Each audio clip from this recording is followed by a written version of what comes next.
माननीय सभापति महोदय, मैं आज का प्रारंभ जो नेता प्रतिपक्ष जी ने शुरुआत की थी वहां से करना चाहूंगा। आज 16 दिसंबर है और आज के दिन भारत की ऐतिहासिक विजय का वो दिन है जिसके लिए मैं स्मरण करना चाहूंगा उन सभी पात्रों को जिन्होंने ऐतिहासिक विजय में बड़ी भूमिका निभाई, चाहे ढाका में पैराट्रूपर्स को लीड करने वाले जनरल जे जैकब या chief of the eastern command general Jagjit Singh Arora या भारत के चीफ उस समय सैम मानेकशॉ और श्रीमती इंदिरा गांधी। और यह समय याद भी दिलाता है कि जब कोई ऐसा वक्त आता है तो उस समय हमारे नेता और उस समय नेता प्रतिपक्ष अटल जी ने इंदिरा जी की तारीफ करके कहा था कि हम सरकार के साथ खड़े हुए हैं। तो विपक्ष को याद रखना चाहिए कि किस ढंग से समर्थन किया जाता है। परंतु मुझे एक याद आता है कि आज इंदिरा जी की आत्मा जहां कहीं भी होगी तो वो बड़ी अचंभित और स्तब्ध हो जाती होगी कि ये वही पार्टी है और ये वही परिवार है जिसके नेता के बारे में पाकिस्तान का पूर्व मंत्री फवाद चौधरी समर्थन करता है। और ये वो है जो कहता था मैंने पुलवामा में घुस के मारा है, जिनके बारे में ख्वाजा आसिफ उनके रक्षा मंत्री समर्थन करते हैं, जिनके बारे में पूर्व प्रधानमंत्री उनके Imran Khan floor of the house पे बोलते हैं, और सर जिनका नाम यूएन में उनके डोजियर में लिखा जाता है। तो मुझे लगता मैं इंदिरा जी को इन्हीं शब्दों में श्रद्धांजलि दे सकता हूं कि बूढ़ा वंश इंदिरा जी का उपजा ऐसा लाल, इज्जत सारी डुबो गई है ऐसा किया कमाल। अब मैं आगे कहना चाहता हूं सर, मगर एक इस सदन में जब हम 75 वर्ष के ऊपर एकत्र हैं तो शायद 75 वर्ष के इतिहास का वो सबसे ऐतिहासिक मौका था। तो मैं ये कहना सर आपके लिए आगे सुनिए सर, आप अरे लीजिए आप सुनिए, मैं एक बताना चाहता हूं सर, एक महत्वपूर्ण बात यह थी कि एक तरफ 7th फ्लीट भेजा गया था और चंद दिनों के अंदर अमेरिका ने मान्यता भी दे दी थी। हमने 93,000 प्रिजनर ऑफ वॉर छोड़े मगर पीओके में कुछ नहीं कर पाए। चलिए वो एक अलग बात है। हमारे 54 प्रिजनर ऑफ वॉर पाकिस्तान में थे, वो नहीं मिल पाए। ये मुझे आज तक आश्चर्य है कि 93,000 दे के 54 नहीं ले पाए। सुलह की कौन सी शक्ल सुमरती रही। तो मैं इनकी पॉलिसी के लिए कहना चाहूंगा, अरे आपके नेताओं के लिए बोल रहा हूं, एक पंक्ति में कह रहा हूं, सुनिए, अरे बात तो सुनिए, काहे परेशान हो रहे हैं। मैं कह रहा हूं चीन छीन देश का गुलाब ले गया। पंडित नेहरू के लिए वो गुलाब का फूल लगाते थे। चीन छीन देश का गुलाब ले गया, ताशकंद में वतन का लाल सो गया, और ये सुलह की शक्ल को संवारते रहे और जीतने के बाद बाजी हारते रहे। अब मैं आज के विषय पे आता हूं। संविधान के संदर्भ में अभी अभिषेक मनु सिंघवी जी जो बहुत ये बहुत, कृपया आप बैठ जाए। अरे भैया सब दिखाई पड़ रहा है। देखिए मैंने तो इनके नेताओं की तारीफ की फिर भी नहीं हजम हो पा रही है इनसे, इसीलिए मैं कह रहा हूं। अब सुनिए, आज के हम संविधान के विषय पे आते हैं तो संविधान का सबसे पहला वाक्य है, कृपया बैठिए। द पीपल ऑफ इंडिया, हम भारत के लोग। सभापति महोदय, अगर हम लोग और भारत इन 3 शब्दों का अर्थ समझ लें तो संविधान निर्माताओं का मूल भाव समझा जा सकता है। मगर अफसोस सर्वाधिक भ्रम इसी विषय को लेकर किया जाता है। अभी अभिषेक मनु सिंघवी जी ने बोला और कई वक्ताओं ने बोला कि ये बात का आशंका थी कि हम सरवाइव करेंगे कि नहीं डेमोक्रेसी में, मगर हम सरवाइव करने वाली बात नहीं। मैं आज के समय में अपने विपक्षी दलों से कहता हूं, पूरे ईस्टर्न हेमिस्फीयर में उठा के देखिए, बड़े देशों में sustainable, absolute and vibrant democracy सिर्फ भारत है, और जापान और ऑस्ट्रेलिया तो कॉन्स्टिट्यूशनल मोनार्की हैं। तो पूरे पूर्वी गोलार्ध में यदि देखा जाए तो absolute democracy, vibrant democracy, consistent democracy सिर्फ भारत है। और यह भी समझना चाहिए, आज डेमोक्रेसी के अंडर में सर 34% पॉपुलेशन है विश्व की, जिसमें 17% अकेले हम हैं। We are the defenders of democracy in the entire world. कोई और नहीं है जिसे दूसरे नेता जाकर समझते होंगे। परंतु मैं यह भी बताना चाहता हूं, हम डेमोक्रेसी में सरवाइव किए हैं तो यह कोई अनायास नहीं।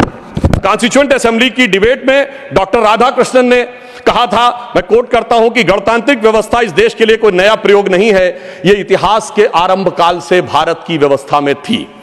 मैं बाबा साहब अंबेडकर को कोट करना चाहूंगा। उन्होंने कहा, लोकतंत्र की अवधारणा भारत के लिए कोई बाहर की अवधारणा नहीं है, it's not an align object. यह कोई अपरिचित चीज नहीं है, प्राचीन काल से भारत की व्यवस्थाओं में निहित थी। और उन्होंने बौद्ध संघों का उल्लेख किया। और मैं अपने सम्मानी मित्रों से कहना चाहता हूं, लोकतंत्र की व्यवस्था भारत में कहां से थी। 12वीं शताब्दी के कर्नाटक में भगवान वासवन्ना के अनुभव मंडपों को देखिए। चोल साम्राज्य में 8वीं और 9वीं शताब्दी में इलेक्टेड गांव के प्रतिनिधि होते थे, 6 कमेटियां होती थी जो इलेक्टेड ढंग से काम चलाती थी। उसके पीछे जाइए तो वैशाली का गणराज्य, जिसका उल्लेख हमारे जदयू के अध्यक्ष जी ने भी किया, और उसके पीछे जाइए तो वैदिक काल में सभा और समितियां बैठकर इसी लोकतांत्रिक व्यवस्था के तहत कार्य किया करती थी।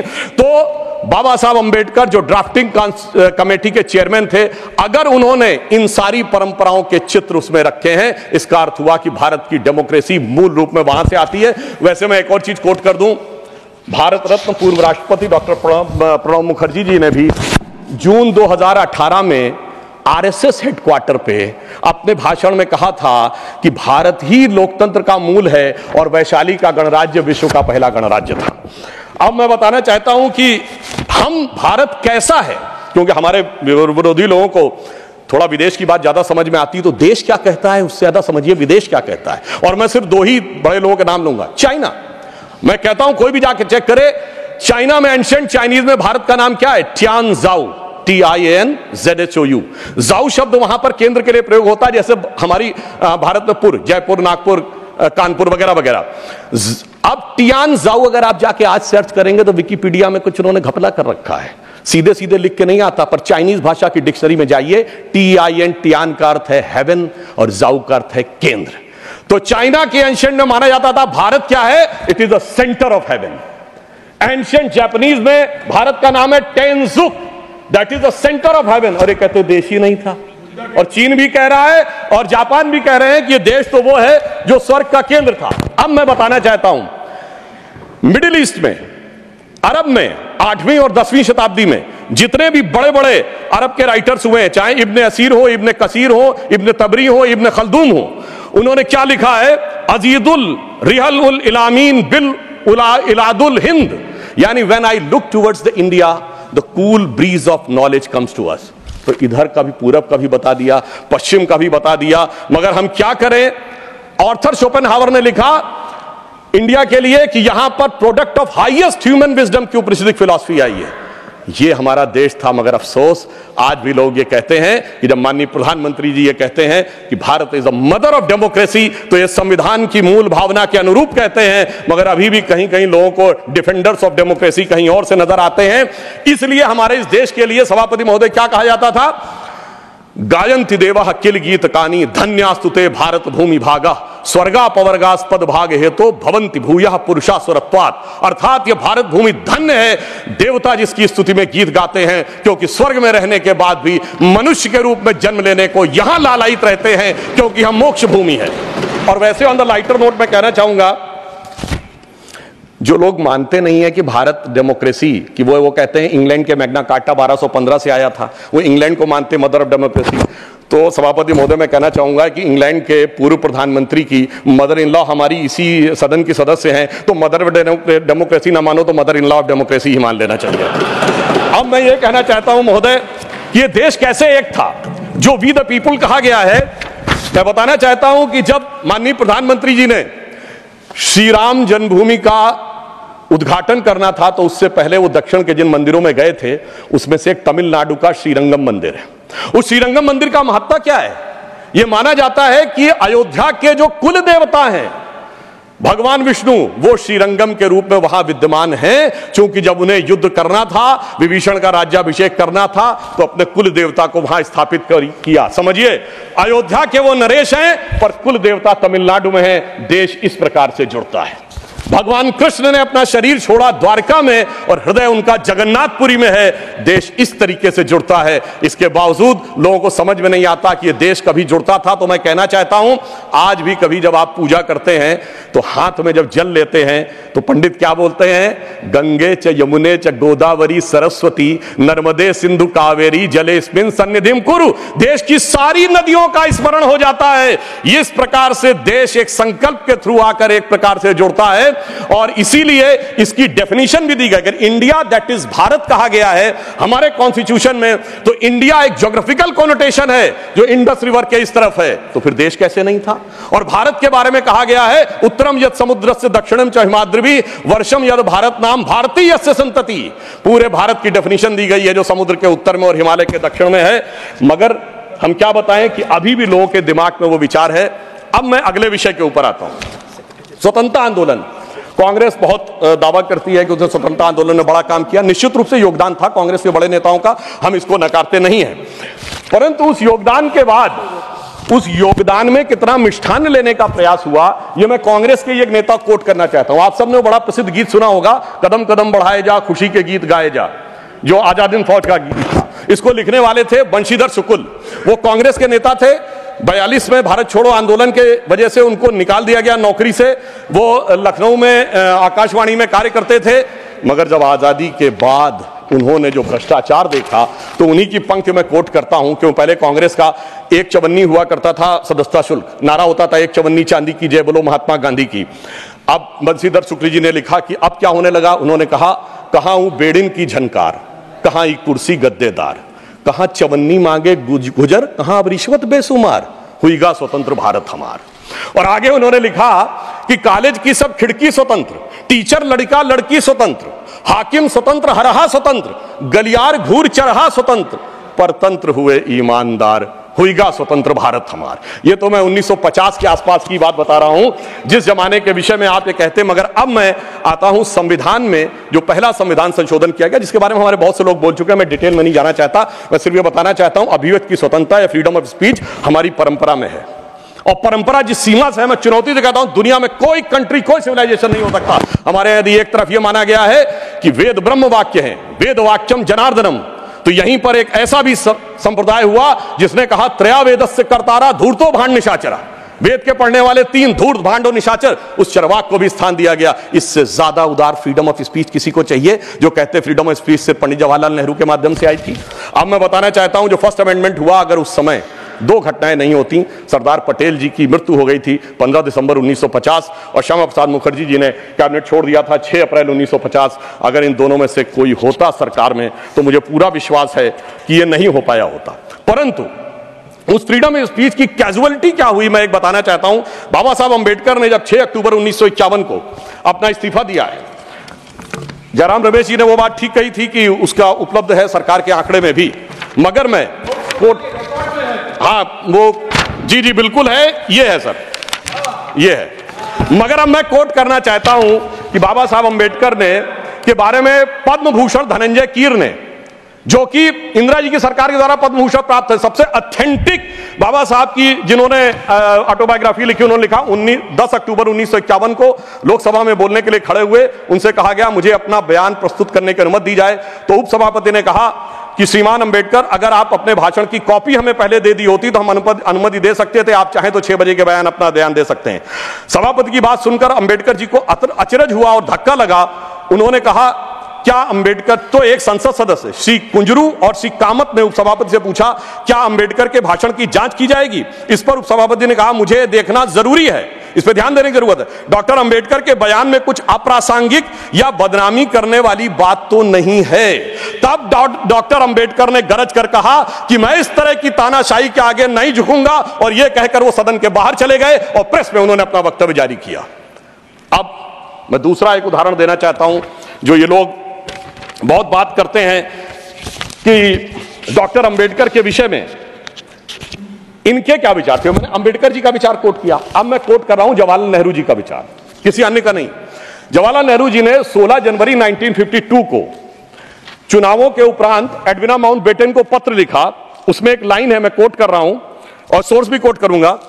On the other hand, in Bombay city and to the large extent in Bombay province, our success has been greater than expected.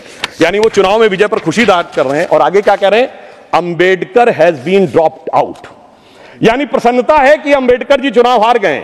फिर मैं पूरा पत्र नहीं पढ़ रहा हूं, इसी पत्र में वो आगे लिखते हैं, the socialist combined with Ambedkar's party and thereby they lost their repute, यानी अंबेडकर जी की पार्टी से जुड़कर उनकी प्रतिष्ठा कम हो गई।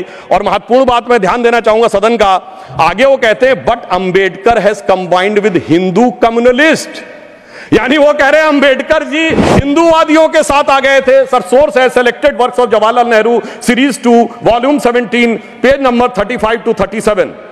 मुझे लगता है शायद बहुत से बक्से जिनकी मांग की गई है वो इसीलिए हटा लिए गए हों कि हर बक्सा अंदर से बोलता हो कि बैठा हूं दिल में इतने राज छुपाए, जरा सा होठ हिले तो न जाने कितनों के दिल डगमगाए। अब मैं आगे ये बताना चाहता हूं सर, फ्रीडम ऑफ स्पीच को, वो विषय तो बहुतों ने कहा इमरजेंसी का, मैं आगे का विषय बताना चाहता हूं। इस देश में फ्रीडम ऑफ स्पीच को कर्टेल करने के लिए कॉन्स्टिट्यूशनल अमेंडमेंट लाया गया, जो कभी हो नहीं पाया। वो था पोस्ट ऑफिस अमेंडमेंट बिल 1986, जिसमें यह अधिकार सरकार ने लिया था कि वो जिसकी चिट्ठी चाहे खोल के पढ़ सकती है और उसमें आपत्तिजनक हो तो उस पर कार्रवाई कर सकती है। जैसे कोई आज ये कहे कि व्हाट्सएप, ईमेल, मैसेज आपके कोई भी सरकार पढ़ सकती है और पढ़ने के बाद कार्रवाई कर सकती है, वो तो भला हो ज्ञानी जैल सिंह जी का, जो उस समय राष्ट्रपति थे, जिन्होंने उस संवैधानिक व्यवस्था का उपयोग किया कि उन्होंने उसे वापस ही नहीं किया, इसलिए वो कभी वास्तविक अर्थों में आ नहीं पाया। दूसरा, मैं राजीव गांधी जी के समय का कोट करना चाहता हूं। 29 अगस्त 1988 को एंटी डिफेमेशन बिल आया, यानी कोई सरकार की आलोचना करेगा तो उस पर कार्रवाई होगी, मगर उस समय प्रबल विरोध के चलते हुए वो नहीं हो पाया। फिर मैं बताना चाहता हूं, डॉक्टर मनमोहन सिंह जी ने आईटी एक्ट 2000 में सेक्शन 68A को अमेंड किया, जो सुप्रीम कोर्ट के द्वारा स्ट्रक डाउन कर दिया गया। अब इसके उपरांत मैं ये भी बताना चाहता हूं कि जो संवैधानिक व्यवस्था थी वन नेशन वन इलेक्शन की, ये टूटी कहां से थी? जब कांग्रेस में अंतरात्मा की आवाज जाग गई थी।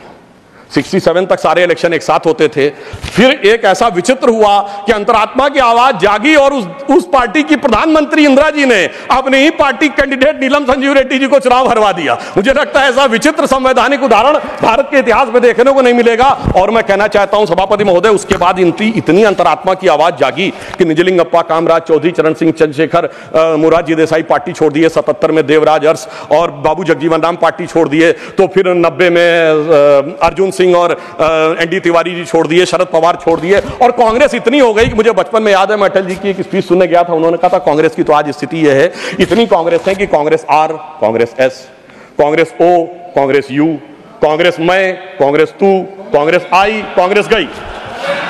अब मैं एक विषय में लेना चाहूंगा, वो विषय है जो कि संविधान में सर्वाधिक दुरुपयोग किया गया, वो विषय है सेकुलर। संविधान सभा में जब यह डिबेट हुई 15 नवंबर 1948 को, तो यह प्रस्ताव केटी शाह जी ने रखा कि सेकुलर शब्द इंक्लूड किया जाना चाहिए, मगर यह बात आई कि अगर सेकुलर वर्ड होगा तो माइनॉरिटी नहीं हो सकता, माइनॉरिटी होगा तो सेकुलर नहीं हो सकता, क्योंकि रिलीजियस माइनॉरिटी थियोक्रेटिक स्टेट में होती है, सेकुलर स्टेट में नहीं होती है। मगर इसके बावजूद उस विषय को आगे रखा गया और डॉक्टर अंबेडकर ने क्या कहा, मैं सिर्फ कोट करता हूं, उन्होंने कहा, mister vice president sir, I regret that I can not accept the amendment proposed by professor K T Shah and my objections are stated briefly.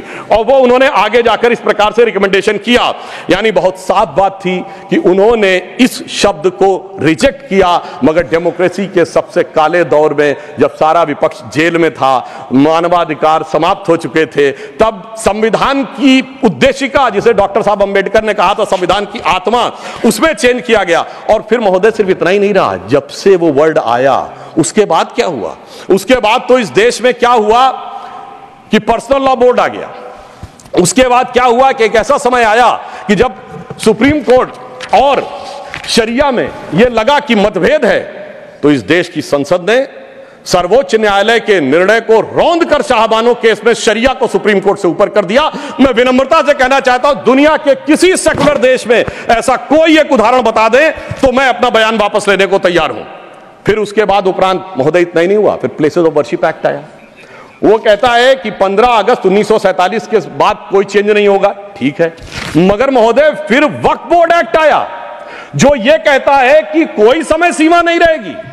और सूरत नगर निगम पे दावा किस बात पे है कि मुगलों के जमाने में वो सराय थी, तिरुचिरापल्ली के तिरुचुनेरी मंदिर पे इस बात पे है कि अरकाट के नवाब ने दे दिया था। यानी 200 साल 300 साल पहले के सरकारों के वो फरमान, जो कि सरकारें किस हिसाब से मानती थी। फिर कम्युनल वायलेंस बिल आया। अब मैं सिर्फ संक्षेप में 10 बिंदु बोलना चाहता हूं। जो लोग आज कहते हैं इस संविधान में उन्होंने क्या किया, मदरसा बोर्ड आया, मुस्लिम पर्सनल लॉ बोर्ड, इन सबको संवैधानिक मान्यता, संवैधानिक संरक्षण प्राप्त है।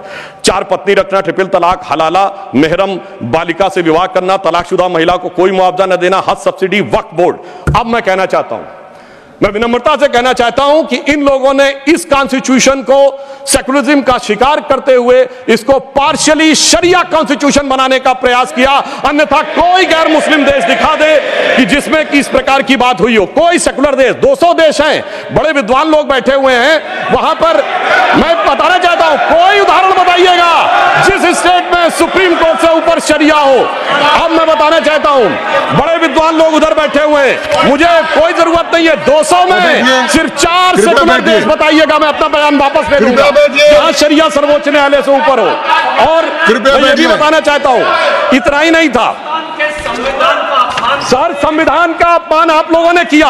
और मैं कहना चाहता हूं, जो लोग मनुस्मृति की बात करते हैं, उन्होंने इसको मौलवी स्क्रिप्ट बनाने का प्रयास किया भारत के संविधान को। यह अपने आप में शर्मनाक बात है। शर्म उस समय आनी चाहिए थी जब इस तरह के परिवर्तन कर रहे थे। और मैं एक और बात कहना चाहता हूं, सभापति महोदय, टेक्निकल बात कह रहा हूं, मेरी बात गलत लगेगी तो मैं अपने बयान वापस ले लूंगा। सुनिए सर, वक्फ बोर्ड एक्ट में मुगलों के जमाने का फरमान को कॉन्स्टिट्यूशनल मान्यता प्राप्त है। यह वो संविधान था, वो सरकारें थी जिनमें जिम्मी का कॉन्सेप्ट था, जिसमें जजिया का कॉन्सेप्ट था, जहां के बादशाह गाजी की उपाधि लेते थे, सैकड़ों लोगों को मारकर। इवन अकबर ने भी गाजी की उपाधि दी है। यदि इस प्रकार की चीजों को तो मैं कहना चाहता हूं सर, मैं पूछना चाहता हूं, जिम्मी और जजिया के फरमानों को कॉन्स्टिट्यूशनल मान्यता देना क्या शरिया को संविधान में लागू करना नहीं है? इसीलिए मैं कहना चाहता हूं, सुधांशु त्रिवेदी जी के अलावा किसी का रिकॉर्ड में नहीं जाएगा। आज मामला, सभापति महोदय, आज मामला मनुस्मृति बनाम संविधान का नहीं है। संविधान के बाबा साहब की पहचान और संविधान के ऊपर शरिया के निशान की है। और इसीलिए मैं बिल्कुल ईमानदारी से कहना चाहता हूं कि इन लोगों को सुधांशु त्रिवेदी जी के अलावा किसी का रिकॉर्ड पर नहीं जाएगा। कृपया आप शांत रहें। मगर मैं यह भी बात स्पष्ट करना चाहता हूं, हम कोई मुस्लिम समाज के खिलाफ नहीं है, शांति से। अगर मुझे एक देश दिखा दीजिएगा जहां शरिया सर्वोच्च न्यायालय से ऊपर हो, तब बात करिएगा। मैंने उदाहरण कोट किया है। अब मैं बताना चाहता हूं महोदय, हम मुस्लिम समाज के खिलाफ नहीं है। आज ही उस्ताद जाकिर हुसैन का देहांत हुआ है, उन्हें पद्म भूषण दिया, अटल जी की सरकार ने पद्म विभूषण दिया, मोदी जी की सरकार ने 2023 में।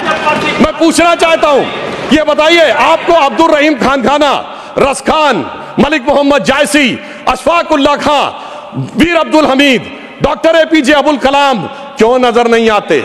आज हमारे गवर्नर आरिफ मोहम्मद खान साहब हैं। मैं चैलेंज करके कहता हूं कि पॉलिटिकल क्लास में कोई उनसे बड़ा आलिम फाजिल मुस्लिम हो जो बात करके दिखा दे, मगर ये उसे नहीं मानते। हमने डॉक्टर कलाम को राष्ट्रपति बनाया, आलम इस्लाम में बैतुल हिकमत के बाद से पिछले 700-800 सालों में उनसे बड़ा साइंसदान नहीं पैदा हुआ, पर उसको नहीं मानते। ये किसको मानते हैं? जाकिर नायक, इशरत जहां, याकूब मेनन, बुरहान वानी। इसकी वजह से सारी प्रॉब्लम है। यहां सोच कट्टरपंथी जहनियत की है।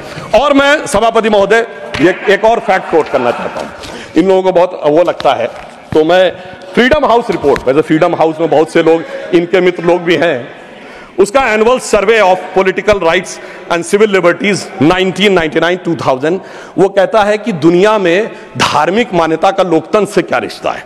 तो वो पेज नंबर 211 पे लिखता है, there is a strong correlation between electoral democracy and Hinduism.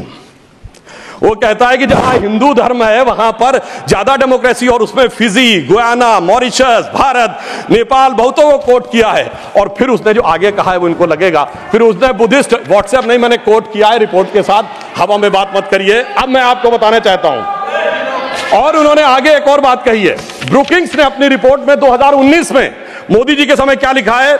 India is a silver lining, even a gold lining of democracy, reported released in February 2019। सुनिए, व्हाट्सएप की बात करने वाले, February 2019 titled Democracy and Disorder and the Struggle for Influence on New Geopolitics, page number 31। अब मैं एक दो विषय का उत्तर देना चाहता हूं जो हमारे माननीय नेता प्रतिपक्ष जी ने कहा। उन्होंने कहा कि झंडे का विरोध करने की बात, हम तो ईमानदारी से कहना चाहते हैं कि हम कभी झंडे के विरोध में नहीं थे।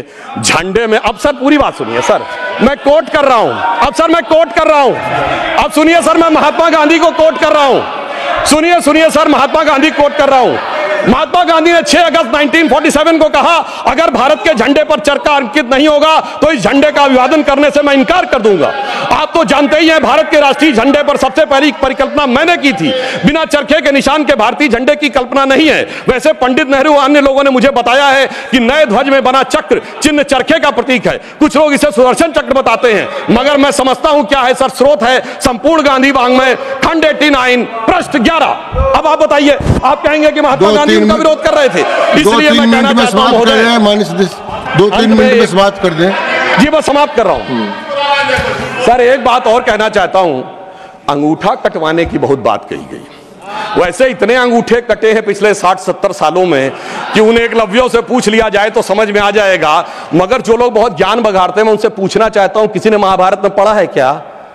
ये मैकाले का ही थॉट पढ़े आ रहे हैं। मैं किसी के प्रति अपमान नहीं करना चाहता। 100 में 99 लोगों को यह नहीं पता कि वो किस चैप्टर में है। महाभारत के वन पर्व में है, जहां पर जब एकलव्य का वो पूरा विशेष नहीं जाता, जब द्रोणाचार्य उससे पूछते तुम अपना परिचय दो, तो कहता मैं मगध नरेश जरासंध के प्रधान सेनापति हिरण्यधनु का पुत्र एकलव्य।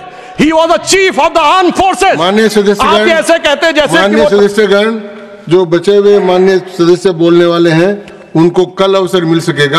आप कृपया 1-2 मिनट में समाप्त करें। जी हम समाप्त करते हैं। तो इसलिए मैं कहना चाहता हूं, जब अगर आप हकीकत में देखेंगे तो समझ में आएगा। और मैं आज प्रधानमंत्री जी को धन्यवाद देना चाहूंगा। महोदय, ये जरासंध की सेना वो थी जो उस समय भारत की सबसे शक्तिशाली सेना थी, जिसके लिए कृष्ण जी भी एक बार छोड़े थे तो रणछोड़ नाम पड़ा था। अगर ट्राइबल उसका चीफ था, यह भी तो पूरी बात बताओ। और आज 5000 साल के बाद जब महामहिम राष्ट्रपति ट्राइबल समाज से हैं, तो पहली बार तीनों सेनाओं का सर्वोच्च अध्यक्ष एक बार पुनः ट्राइबल हुआ है। तो मुझे लगता है भारत की परंपरा को सही ढंग से समझने का एक अवसर मिला है। इसलिए मैं कहना चाहता हूं सभापति महोदय, बस 1-2 लाइन में समाप्त करता हूं।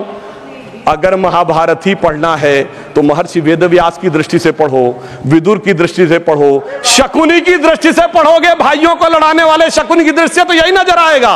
मगर क्या बताए सभापति महोदय, ये भाइयों में लड़ाने वाले शकुनी, भाइयों में लड़ाने वाले मंथरा की मनोवृत्ति इतनी व्याप्त हो गई है देश में कि आज इस देश को, और मैं एक पॉइंट और कहना चाहता हूं सर, कमिटेड जुडिशरी की तो बहुत बात की गई, पर इस देश में एक ऐसा उदाहरण भी हुआ है जब एक जज कांग्रेस का नेता रहने के बाद जज हो गया। सर 1962 से 68 तक जस्टिस बेहरुल इस्लाम राज्यसभा में कांग्रेस के सदस्य रहे। फिर 68 से 72 तक दोबारा सदस्य रहे। 72 में उन्होंने रिजाइन किया और जाकर बन गए गुवाहाटी हाईकोर्ट के जज। फिर वो वहां बने चीफ जस्टिस गुवाहाटी हाईकोर्ट में। उसके बाद महोदय उन्होंने रिजाइन किया और बरपेटा से कांग्रेस का टिकट मिला। अब वो टिकट इलेक्शन काउंटरमांड हो गया। 84 में फिर राज्यसभा के सदस्य बन गए। अरे भाई, इस्तीफे के बाद आप बहुत कहेंगे कि जो राज्यसभा में आए कांग्रेस के नेता सांसद रहने के बाद, और उन्हें सुप्रीम कोर्ट का जज 8 महीने के गैप के बाद बनाया गया। मुझे लगता संविधान का इससे बड़ा अपमान नहीं हो सकता था जो हमें देखने को मिला। और अंत में सभापति महोदय, मैं सिर्फ यह कहना चाहूंगा एक पंक्ति में कि भारत की लोगों के बारे में एक विचार करिए। कुंभ का मेला होने जा रहा है, जो दुनिया का सबसे बड़ा ऑर्गेनाइजेशन है, और ये किस साइंटिफिक आधार पे होता है? जुपिटर के 12 साल के सर्किल पे। अरे उन्हें तो 200-300 साल पहले जुपिटर के सर्किल का नहीं पता था, हम हजारों साल से आ रहे हैं। मगर क्या बताएं महोदय, जिनकी सोच ही देश के लिए अलग है। तो मैं अंत में कहना चाहूंगा, उनके लिए हम लोग कभी एक गीत गाते थे जब हमारी सरकार नहीं थी, उगा सूर्य कैसा कहो मुक्ति का ये, उजाला करोड़ों घरों में न पहुंचा। तो मैं उनके लिए कहना चाहता हूं, न संयम व्यवस्था न एकात्मता है, भरी है अभी तक मनों में गुलामी, वही राग अंग्रेजियत का पुराना, सुनाते बड़े लोग नामी गिरामी, प्रजातंत्र की धार उतनी गगन से मगर निर्जन सागरों तक न पहुंचा। उगा सूर्य कैसा कहो मुक्ति का ये। अंत में मैं एक पंक्ति कहकर समाप्त करता हूं। सर, इन्होंने जितना भी विभाजन क्रिएट करने का प्रयास करें, पर हम उस सिद्धांत को मानते हैं कि जाति, वर्ग और प्रांत भेद के भ्रम को दूर भगाता है। सबके मन का भाव एक है, सबकी भारत माता है, अनेकता में ऐक्य मंत्र को जन जन फिर अपनाता है। देखो प्यारा देश हमारा आगे बढ़ता जाता है। धन्यवाद।